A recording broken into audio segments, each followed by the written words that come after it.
Good evening, everybody. This is Jackie from Jack Gets Lost in a Book Hole. And we just got back from another trip to my grandmother's. It seems like since we moved down here, we have been visiting my grandmother a lot more lately since we're only 3 hours away from her.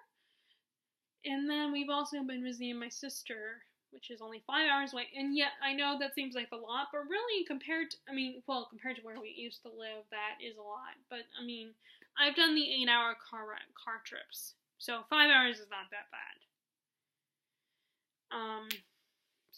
And plus my parents, in case my sister and her husband moved, my parents didn't want to be stuck in the same place. So we weren't gonna, and I have to go with them. I still have to live with them. So it's just easy. So my parents just don't want to, wait around for, in case my sister and her husband move. They don't want to be stuck there. So, but anyway, so of course, I brought books with me. I tried to limit it. I tried to set some boundaries for myself, which, as always, that did not work out. At first, I was thinking about, our little trip and stuff, all this, taking our trip, I think, well, you know what, I can bring 2 books. One that's really long, and one that's, quicker for me to get through, and that did not happen. And I also tried to be I will bring the books I'm in the middle of. But that didn't happen either. I did bring one book, but it wasn't the book I should probably have brought. That I'm in the middle of. But, I ended up bringing 5 books with me. And I can't, I have no self-control. And it was just one of these things where these were the books I was in the mood to read. The ones that I had the urge to bring with me. Okay, so the book that, I didn't finish any of these. I thought I would, but I ended up not doing it. I couldn't focus. And I think that was also because it was a quick weekend trip. We were only going to be there for 2-3 days. So it just didn't work out the way, because I didn't finish any of them. But, so the one that I was in the middle of, that I brought with me, was East of Eden by John Steinbeck. This is a classic I've been reading on and off for a while now, since I bought it, which actually is one of these things where, one of the booktubers I watch, what is her name?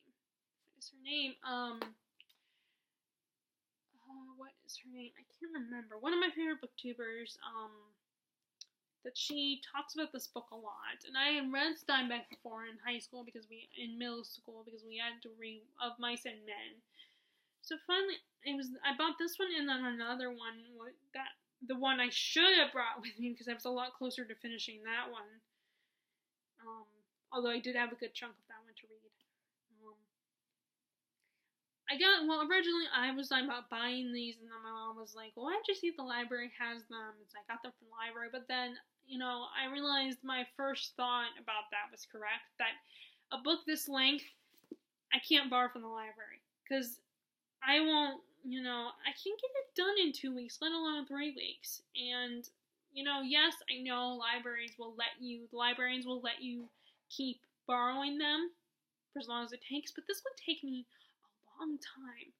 Plus, books like this, sometimes I get a little restless when reading them. Not that they're boring or anything, it's just, they're not as action-packed and exciting all the time. Sometimes they draw out the narrative, and sometimes there are periods where it's more about thinking about the characters' emotions and their current situation, but not about the exciting part, not about the action and the dangers that they're in and stuff. So, I'm almost on the next part, I think, of this book. So I'm in chapter 22, I think. And I'm almost on part 3 of the book. Yeah, so I'm on chapter 22. And, it's, the story's supposed to be, I was told that it was Words of a Reader was who I was thinking of. Leslie from Words of a Reader talks about this book a lot. But it's supposed to be a retelling of kind of the Adam and Eve and Cain and Abel storyline, and it's about good versus evil and all that kind of stuff. All that interesting stuff. And, one second. Okay, never mind.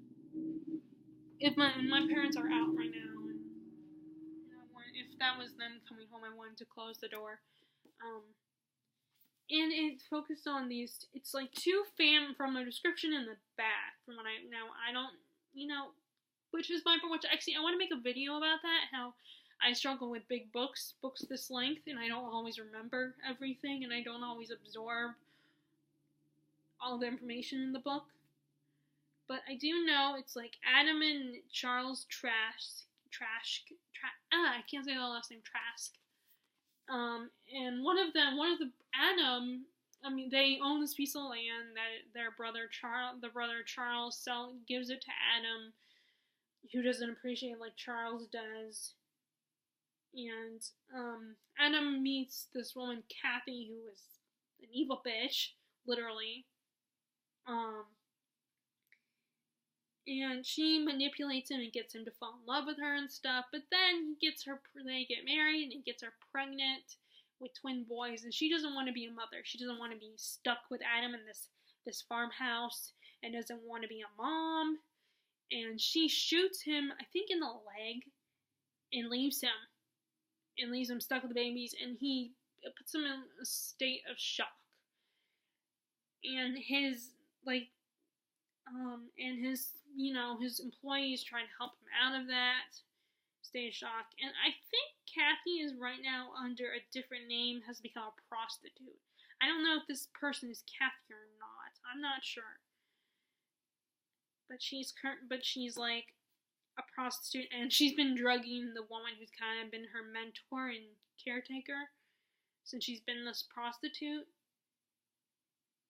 And she's taken over this woman's her prostitute business is making quite a profit. Actually, I remember one of my teachers, my English teacher, my favorite English teacher in high school had said that you could make a lot of money being a prostitute.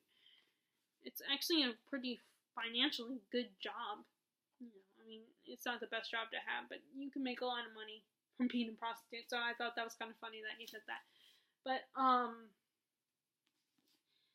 yeah, so that's basically what I remembered.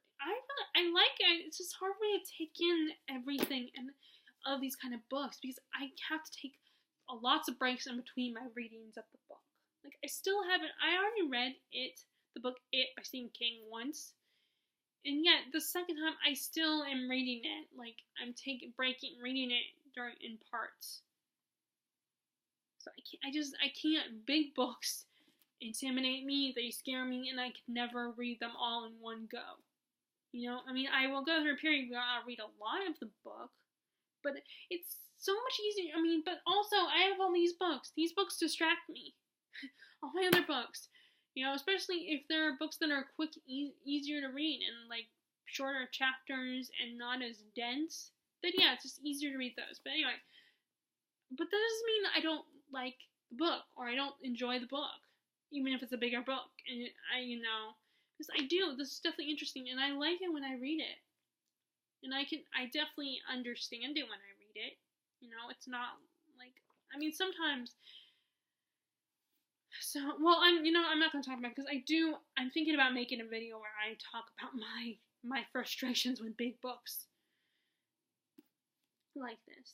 So, yes, and I want to read Grapes of Wrath, too. I saw a play version of Grapes of Wrath, and I feel so bad because I saw it at Ford Theater. Yes, that's the theater where Lincoln the actual theater where Lincoln got shot, because I lived outside D.C., which was really cool, but I feel like at that age, I didn't appreciate that, and it was late at night, and I was 10 years old, so I think I was 10. So I fell asleep, and I feel so bad because my dad got the tickets for us.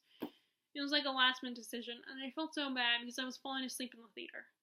But now I'm older, I definitely want to read Grapes of Wrath, and I would love to see, I wish I could see the play again, but it's not as easy to see plays. But anyway, so for now I'll just stick with eventually reading the book. But anyway, so yeah, as far as I got in this book, I am enjoying it. It's just, I don't I'm not one of those people that can really talk about a book like this in depth. I try to, and I don't, there are things that people remember that I don't. I'm like, how do you remember this stuff? But I think it's because they just read the books in one go. I mean, they're able to read the book. I mean, because they're used to reading big books. Okay, so the other one, I mentioned this in my previous video on my top 5 Wednesday video. I mentioned this in passing that I am currently reading The Jazzbird by Craig Holden, which is based on a true events. It is about a famous lawyer and bootlegger in the 1920s. I want to say like 27.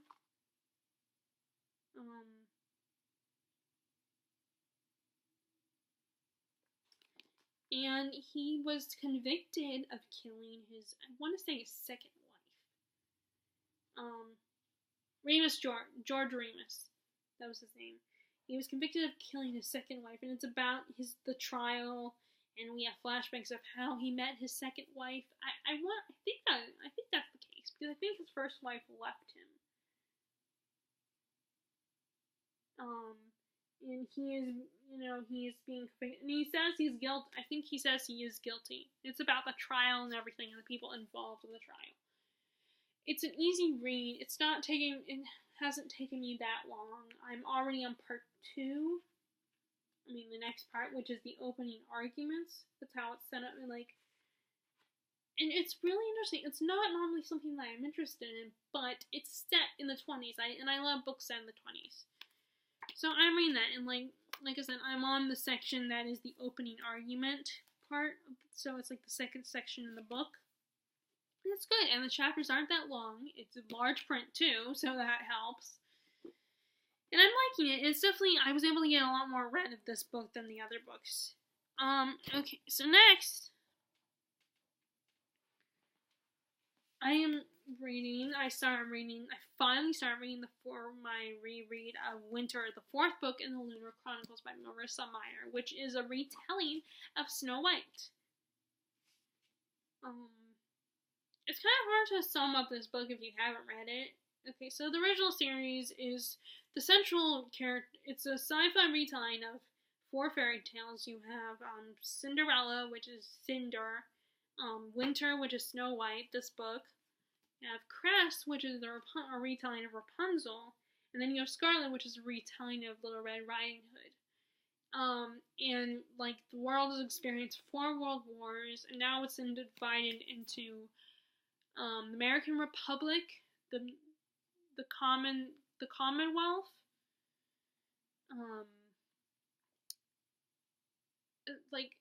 you have the European Federation, the United Kingdom, which is which are the countries in Europe that England basically owns, I guess.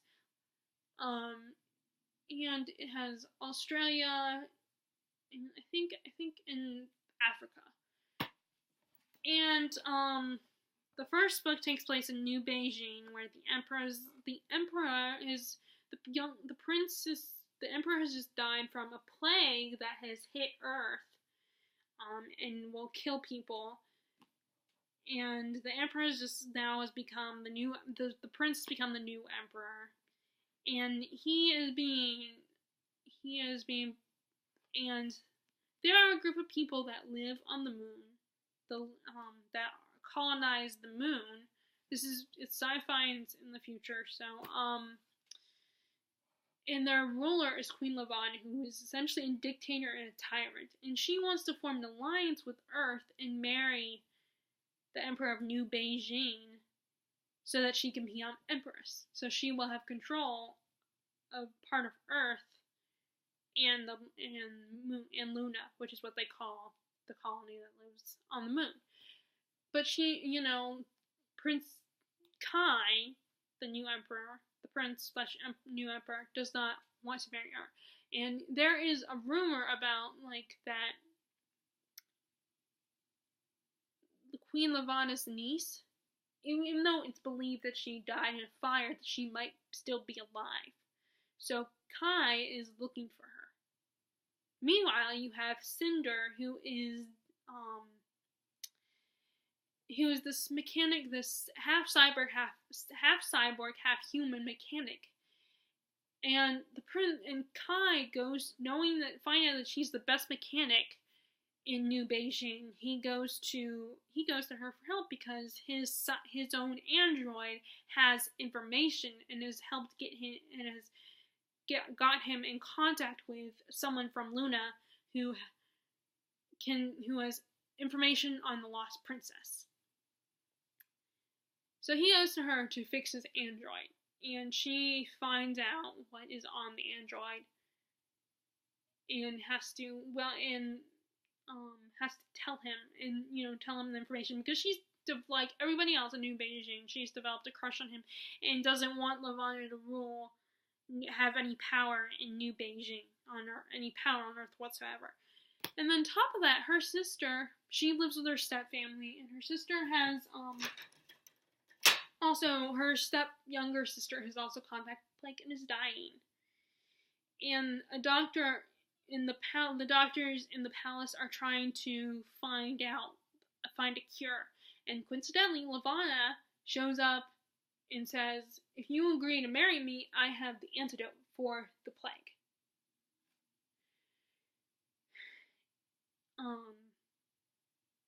So that's basically, it's not the best summary, but it's one of my better summaries. Like I said, this fourth one is about Princess Winter, who is Levana's stepdaughter. And she's a little crazy because the Lunars have this ability to manipulate bioelectricity. They can control your mind. They can make you see what they want you to see. And if you don't use your lunar gift, then it will make you crazy. And Winter, when she realizes that her gift has, you don't find out about this specific reason why she's refused to use her gift, but if you read the novellas, you find out exactly the reason she's chosen not to use her gift. Which that's a debate actually in the Lunar Chronicles fandom.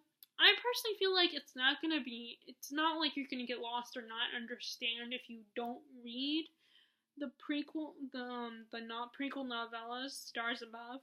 Like, I feel like that's not gonna, but it does give you some background info, especially for this one. But I mean, I don't regret reading Winter first and then reading Stars Above afterwards. And I kind of chose that because I couldn't always buy 2 books at the same time. So it's like, I didn't buy Winter and Stars Above at the same time. So it's like, I wanted to read this one next. So I got to this one first before Stars Above. So I don't think it's gonna, she wrote the Stars Above stories after she published this book, I think. Well, maybe not, I don't know. But yeah, so I don't think, I was fine with reading Winter first. It didn't bother me, I didn't get lost or anything like that, I wasn't confused. But I was curious about why Levana is the way she is, that Stars Above gives a background information on Levana, and like I said, you find out why Winter has refused to use her gift, the exact reasons. So yeah. But I haven't gotten very far in it. I've only read the first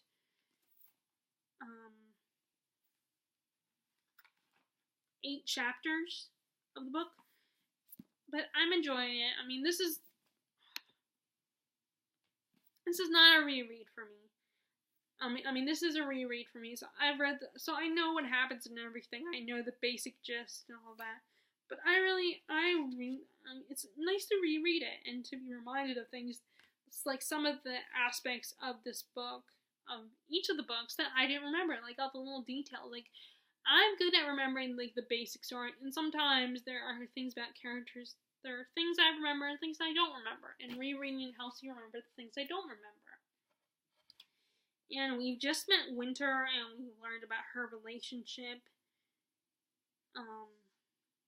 with one of the characters that was introduced in the first book. And we go back and forth between the story, the main character, and whichever book you're reading, and then whoever is the protagonist in the book, to Cinder and whoever she's with at the time, which I really like, because my thing about a lot of YA is they do first person perspective constantly, even if it's not written like by first person point of view. It could still be first person perspective even if it's not written in first person point of view, because first person perspective basically just means you're with the main character the whole time. And what I like about the Lunar Chronicles is you're not with Cinder the whole time. Each book is focused on a different main character, but we do come back to Cinder. She's like not dropped in either of the books. We come back to her all the time. We still, she's still the central figure of the story. But we also get, like, Scarlet was about the character of Scarlet, who's Little Red Riding Hood. Cress was about Cress, who is Rapunzel. And this one is about Winter, who is Snow White.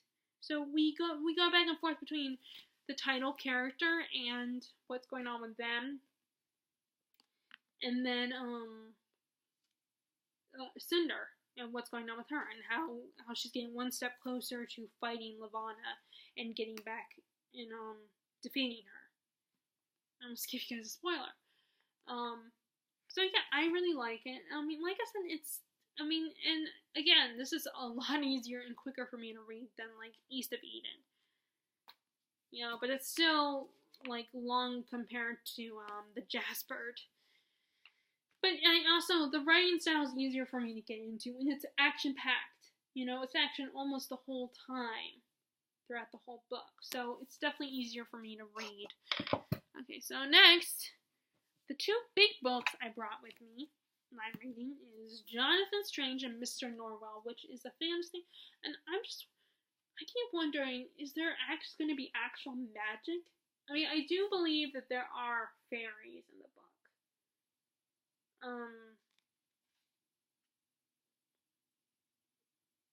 I believe there are fairies, so I think we are going to get actual magic in the book, but we just haven't gotten that yet. Mostly it feels like historical fiction where they talk about magic existing, but we haven't actually seen the magic. But I'm at the point where a secondary character or minor character, I don't know if they would be considered secondary or minor, that their young fiance has just died, and our main character, Mr. Norrell is thinking, could I bring her back from the dead? And if I do, this will prove I am a legitimate magician, because there are some people that are skeptical and think he's just an illusionist, that he's not a legit magician.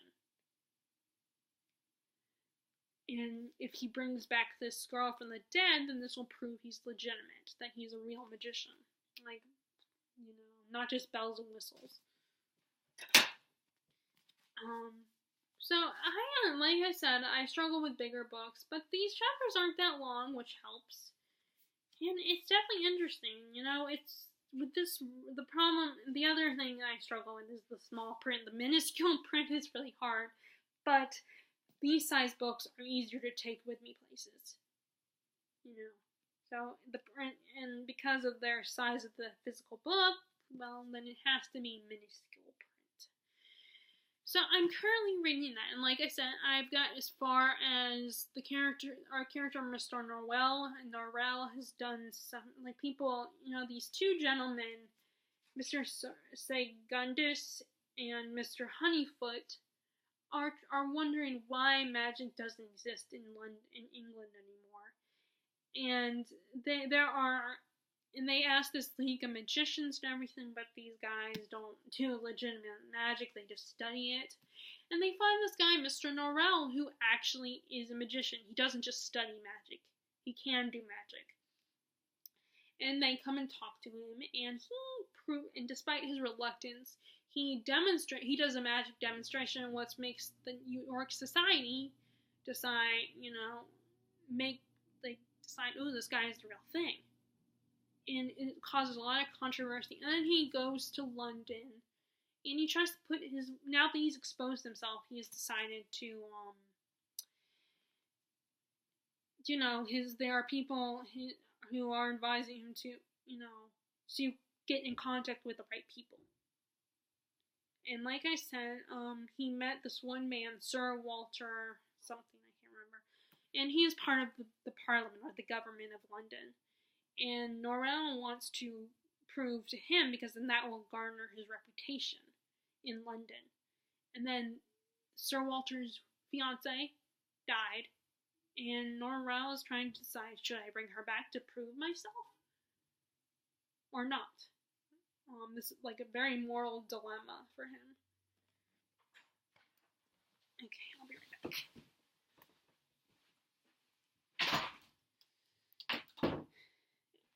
And that is as far as I got in that one. And then the next one, this is a book. This is a classic that one of my favorite, more recent favorite booktubers, Jennifer from Insert Literary Pun here. Last year she read this book, in March. And I have definitely been wanting to read more classics, and the way she talked about this book, it got me interested. So I saw this at the used bookstore. As you can see, it's a really battered copy in action. In fact, these 4 pages come out. I mean, it's not too big of a deal if I take it out, but then it also has like the title and stuff. So I try to keep it in there. I mean, I could glue it in there. I could see if my dad or my mom could glue it back in there. But anyway, so this is one that I haven't got very far in either. But we're on a chapter where it's divided into sections. Like book 1, book 2, book 3, book 4. You have 8 books. And it looks at these people who I think live in this town of Middlemarch. And we are right now with the Brooks sisters, who are living with their uncle, and their uncle is trying to arrange their marriages. And this is in the 1800s, so of course, that was a big thing. And you have Dorothea, who is a lot like Elizabeth Bennet. And she's like, 2 guys are in love with her, but one of them she clearly wants above the other. Because he's more intellectually her style, her kind of man. But I think he's just a poor clergyman. I got those 2 mixed up. I don't know who's the clergyman, who's the poor clergyman, and who's the rich guy. But I think the one that she wants to marry, that she believes intellectually her kind of person, like someone she could intellectually get along with. I think he's the poor guy, and that her sister and her uncle and her sister thinks she should marry the other guy, the one that she doesn't love. And then, like I said, I haven't got very far. But in this one, the chapters in this book are even shorter than these chapters. Some of the chapters in this one are shorter than these chapters. And the thing is, these books are books that I can't read when I'm feeling sleepy. Because then I will just zone in and out of the book, and I will not take in anything. And it does not help that the print is minuscule, but books this size are easier to keep in my purse. I mean, although trade paperbacks aren't too bad, depending on the kind of purse I have. Okay, so that is what I'm currently reading, and that's what I brought and I did kind of want to talk about the books that I was thinking about reading next, but this video is getting too long. So those are the books I brought with me when I was in South Carolina. What are you guys currently reading? Have you finished any books?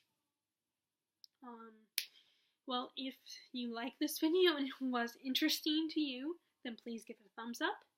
And if you haven't already, and you like what you have seen of my videos so far, or at least of this particular video, then please subscribe to my channel. I will really appreciate it. And I will talk to you guys later, and thanks for listening. Love ya.